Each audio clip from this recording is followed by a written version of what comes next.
Добродојдовте во уште едно летно издание на Урбан Блок. И овој пат интересни содржини специјално одбрани за вас. А што поточно гледаме во продолжение? Во новиот Урбан Блок ви откриваме што е тоа што го нарушува вашиот сон во текот на летото. Како да си обезбедите совршен маникир во текот на летниот одмор и ве носиме на уште една извонредна дестинација. Останете тука.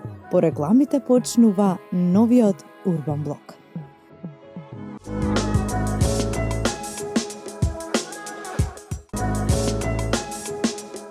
Летниот период носи долги денови, сонце и убаво расположение, но високите температури и промената на дневниот ритам често се главен непријател на квалитетниот сон.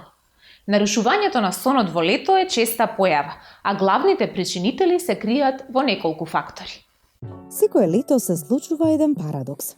Деновите се подолги, времето е поубаво, поминуваме повеќе време надвор. А сепак многу луѓе се жалат на замор, недостаток на концентрација и чувство дека никогаш не успеваат да се наспијат доволно. Ако знаете дека во текот на јуни и јули си легнувате подоцна од вообичаеното, се будите пред алармот или се чувствувате исцрпено и покрај 8 часа сон, можно е причината да е феномен познат како циркадијално нарушување.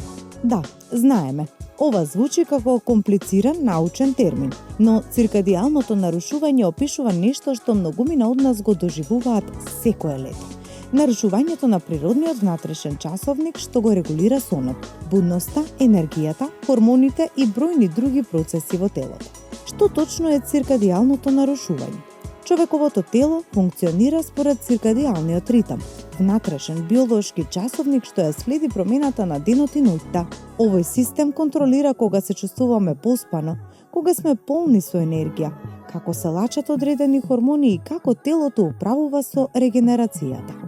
Сепак, во текот на летото има неколку промени што може да го нарушат овој ритам.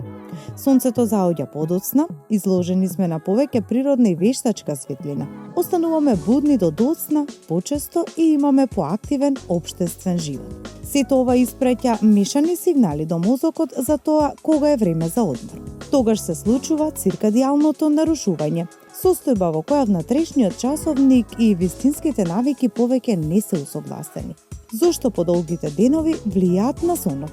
Еден од клучните фактори е мелатонинот, хормон што му сигнализира на телото дека е време за спиење. Неговото лачење природно се зголемува по мрак. Во текот на летото, темнината доаѓа подоцна, па телото го прима сигналот подоцна за да го започне процесот на заспивање. Во исто време утринската светлина влегува порано низ прозорците што може да доведе до порано будење.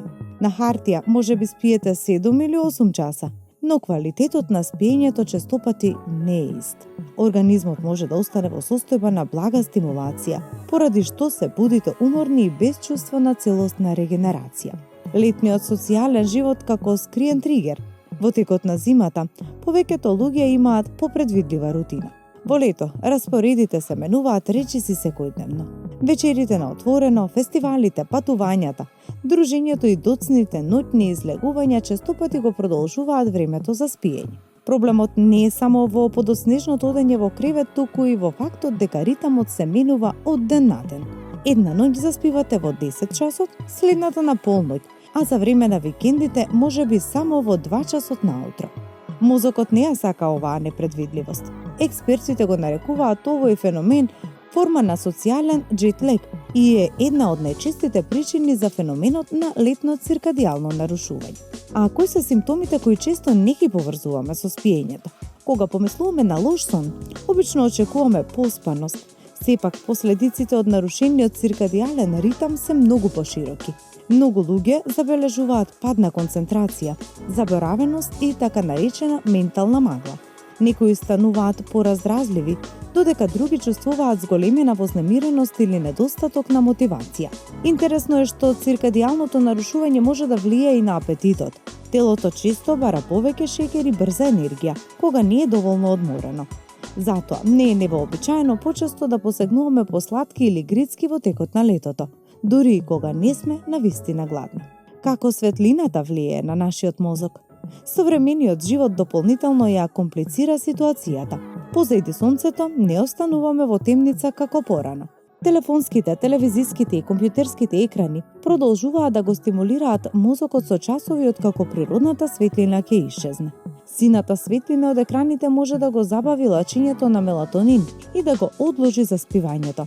Кога на тоа ќе се додадат долгите летни денови, организмот добива сигнал дека будноста треба да трае многу подолго од колку што е оптимално. Затоа експертите се повеќе предупредуваат дека циркадијалното нарушување не е само проблем на количина на сон, туку и проблем со сигналите што мозокот ги прима во текот на денот и вечерта. Зошто жените често го чувствуваат циркадијалното нарушување посилно. Хормоналните промени можат дополнително да ја зголемат чувствителноста на промените во ритмот на спиење. Жените во одредени фази од менструалниот циклус, пременоста или применопаузата, често пројавуваат поголеми осцилации во квалитетот на нивниот сон. Кога се комбинираат со подолги денови, повеќе социјални обврски и летни патувања, ефектите можат да бидат поизразени. Многу жени опишуваат состојба во која се чувствуваат и уморни и премногу будни за лесно да заспијат. Токму ова е еден од карактеристичните знаци за нарушен циркадијален ритам. Како да се врати рамнотежата на телото? Добрата вест е дека нарушувањето на циркадијалниот ритам може да се ублажи со релативно едноставни навики. Најважно е да се одржува приближно исто време на спиење и будење, дури и за време на викендите. Изложеноста на природна светлина наутро му помага на мозокот. Додека во претходните години се зборуваше многу за квалитетот на спиењето, оваа сезона циркадијалното нарушување привлекува се повеќе внимание. Причината е едноставна. Не е доволно само да спиеме одреден број часови. Исто така е важно кога спиеме, колку е конзистентен нашиот ритам и како светлината, социјалните навики и дневниот распоред влијаат на внатрешниот часовник. Значи, ако се чувствувате исцрпено ова лето и покрај тоа што редовно одите во кревет, можеби проблемот не е во количината на сон.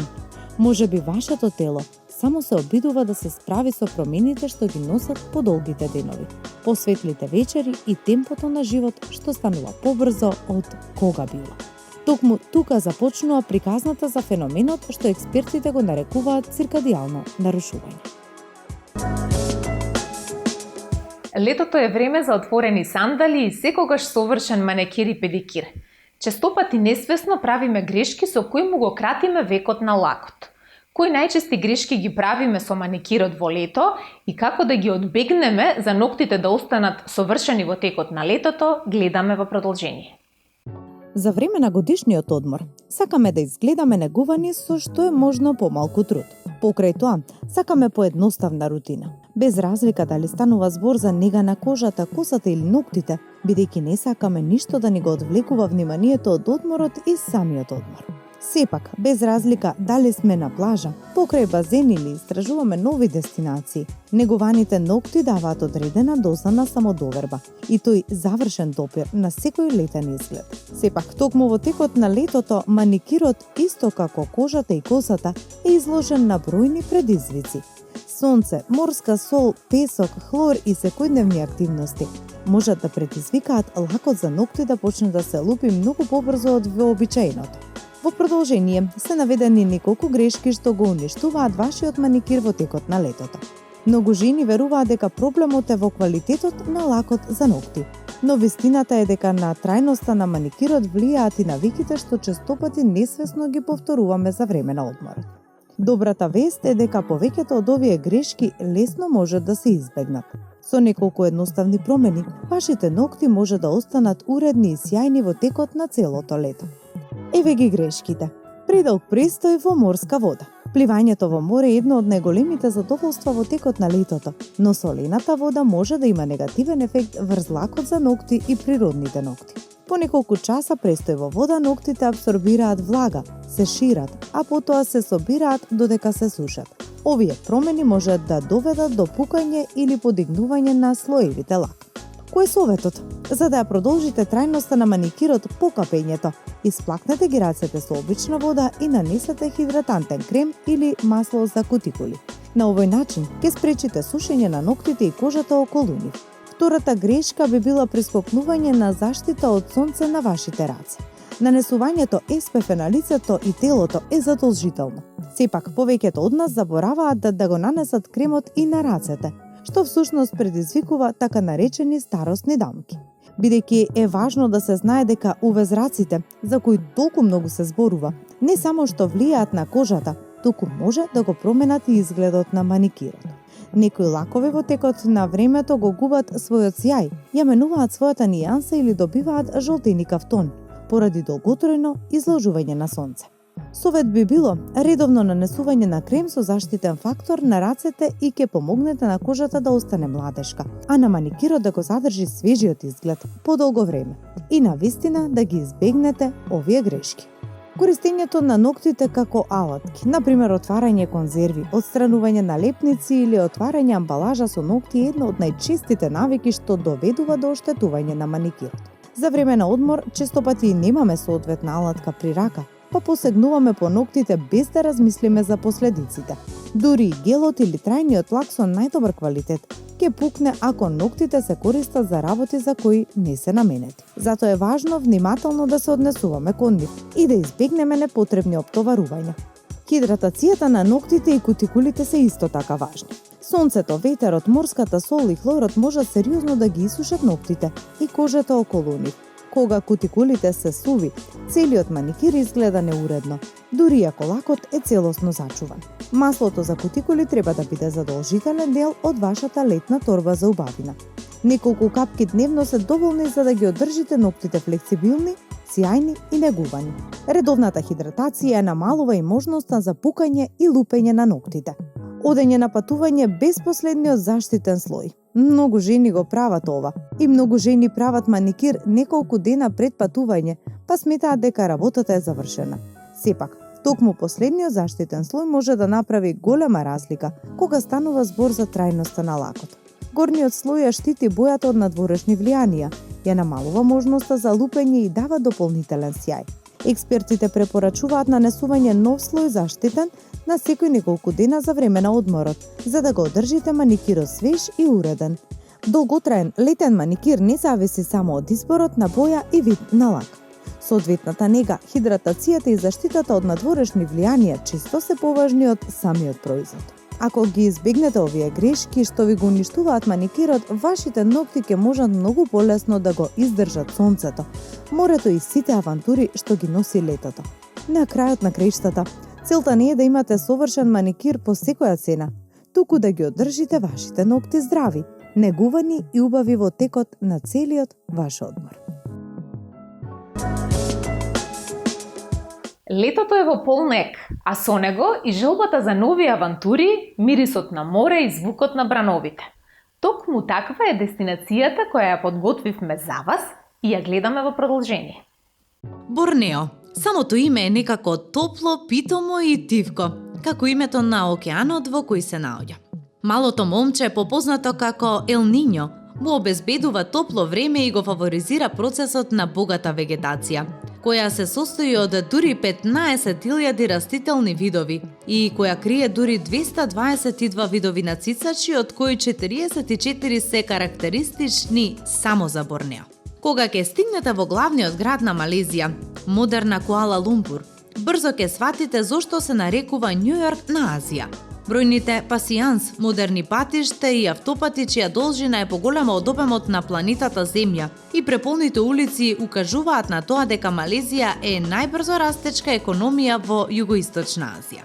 Меѓутоа, ако го погледнете целиот овој модерен живот, во никој случај не добивате впечаток дека за само 2 часа лет ќе се најдете во најстарата џунгла на светот, каде што величествено ќе ве пречекаат борнеанските орангутани, малото сонце, мечки, бројни птици и инсекти, ракови, алигатори, џиновски цвеќиња и највисокото живо тропско дрво. Целиот тој поглед остава без здив ако се земе во предвид дека сето ова вообичаено го гледаме само на филмовите. Борнео, најстарата џунгла на планетата. Самата помисла да се биде во џунглата веќе создава необично чувство на среќа и страв, кои се менуваат наизменично. Дури и за авантуристите кои патуваат под слоганот невообичаени патувања, што веднаш го оправдува ова навистина необично место. Сепак, дарежливите, гостопримливи и мирни луѓе уверуваат дека животот во џунглата е поскротлив отколку што очекуваме. па дури и приказната за ловци на распродажби, опасните пирати рибарите склони кон племенска и територијална експанзија. Славните ибани ќе не натераат да ја засакаме и да посакаме да бидеме дел од племето и да ги почувствуваме сите привлечности на животот во џунглата стара 130 милиони години. Создавањето на почвата на која почива оваа џунгла е далеку од нас дури 252 милиони години, кога почнала да се формира поради микроконтиненталните акреции на раниот мозозоик, а потоа по натамошните геолошки епохи создавале релјеф според желбите на природата, украсувајќи ја почвата со различни височини и планински венци, чие формирање придонесува за судир на австралиската почва со југоисточна Азија. Борнео не бил од секогаш остров, до крајот на последното ледено дома бил дел од азиското копно, а потоа покачувањето на морското ниво ги покорило планинските венци и Борнео бил одсечен од копното и формирал зелен остров, убавината на кој сега го делат 3 земји од југоисточна Азија – Малезија, Брунеј и Индонезија. Започнува пријатна прошетка низ џунглата. Слушате звуци и следите траги. Не можете да не бидете на штрек додека се движите низ џунглата, но не поради страв, туку поради желбата, спремни со камерата да ги снимите најубавите кадри во овие неверојатни шуми. Џунглата не носи понатаму и никако не остава рамнодушни. Наизменично се менуваат сонце, дожд и често топол влажен ветер. Одлично време за да се дознае нешто повеќе за една од кој знае кога чувана посебна приказна за шарената историја, традиција, културата со која се ицкаени сите нивни фасцинантни обичаи и навики, кои се навистина оригинални, а некои од нив дури ја заледуваат крвта во вените. За британците во средината на 19 век ибаните биле луѓе со мистериозно име, кои својата борба за слобода и независност во секоја смисла ја сваќале како опасен лов на глави. 2 века подоцна ибаните се традиционално модерни пријатели на светот, горди на успешната борба за независност во својата татковина. Од Кучинг, град во сојузната држава Саравак, до мочуриштата каде што живеат ибаните, возите низ пријатна средина со повремени застанувања на традиционалните пазари, каде покрај рачно изработените сувенири, купуваме и одредена храна од која ибаните подготвуваат вкусни специјалитети, според препораките на нашите домаќини. До ибаните стигнувате со дрвени чамци кои се плетат низ мочуришната вегетација. Цело време мислиме дека е дел од сценографија на некој сериозен филм, но не се работи за филм. Се работи за реалниот живот на луѓе кои до пред 100 години го мереле своето богатство и статус во општеството не со пари, но со број на основни черепи во камења и ловџиски експедиции на човечки глави. Ке признаете дека ова не звучи пријатно, но со појавата на искрени насмевки од членовите на племето, брзо го забораваме сето ова минато. Но кои се ибаните? Тие се најголемата група на луѓе во сојузната држава Саравак во Малезија и една од главните групи домородни луѓе во Брунеј. Тие зборуваат различни јазици, класифицирани како подгрупа на јазичното семејство Малајо-Дајак. Ибаните не запознаваат со нивниот начин на живот, нивните земјоделски активности со одгледување на пиперка, гума, какао, маслена палма и разни плодови и начинот на лов на диви животни во џунглата. Традиционално, ибаните ловат со поставување на стапици или со помош на дувалки. Имате можност да ги научите овие методи на лов, кои се важни за живење во оваа средина. Долгите куќи во кои живеат ибаните се прилично слични на нашите соженици, карактеристични за куќи или населби во поплавени или мочурливи области, или на плитки покрај бреговите на реките, езерата или морето. Колку е ново сето ова за вас? Навистина, искуство стекнато овде е тешко да се пренесе со зборови и слики. Духот на џунглата на Борнео се крие во незината богата природа и посетителите кои со љубов се здружуваат со неа. Единствено времето поминато во прекрасната џунгла е едно прекрасно друштво на шумски суштества, е како најубавиот детски сон во кој се докажуваат сите оние цртани ликови од детството, во чии авантури им се восхитувавме. Се уште постојат некаде на Борнео и лебдат во Тихиот океан. Дали сте за една ваква нова и необична авантура? Плазма, кикирики и бадеми се совршена комбинација за неодолив и вкусен десерт. И тоа не било кој. Во продолжение ви предлагаме одлична и брза рецепта за тоа како самите да си подготвите домашно и вкусно тоблероне. Потребни состојки за подготовка на овој десерт се 250 грама путер, 200 грама плазма, 200 грама шеќер, 2 јајца, 200 грама чоколадо за готвење, 100 грама сусам, 50 грама бадеми и исто толку кикирики. Најпрво се мели плазмата и кикириките, а бадемите се сечкаат ситно. Се пропржува сусамот на тава во врело масло. Се матат јајцата со шеќер и се додава растопен путер, па се топи се на оган околу 15 минути, заедно со чоколадото додека не се соединат. Потоа се мешаат бадемите, кикириките и сусамот. Се ставаат на фолија и се прават триаголнести облици. Оставете го вака подготвениот десерт неколку минути да се олади и веќе можете слободно да го послужите. Уживајте!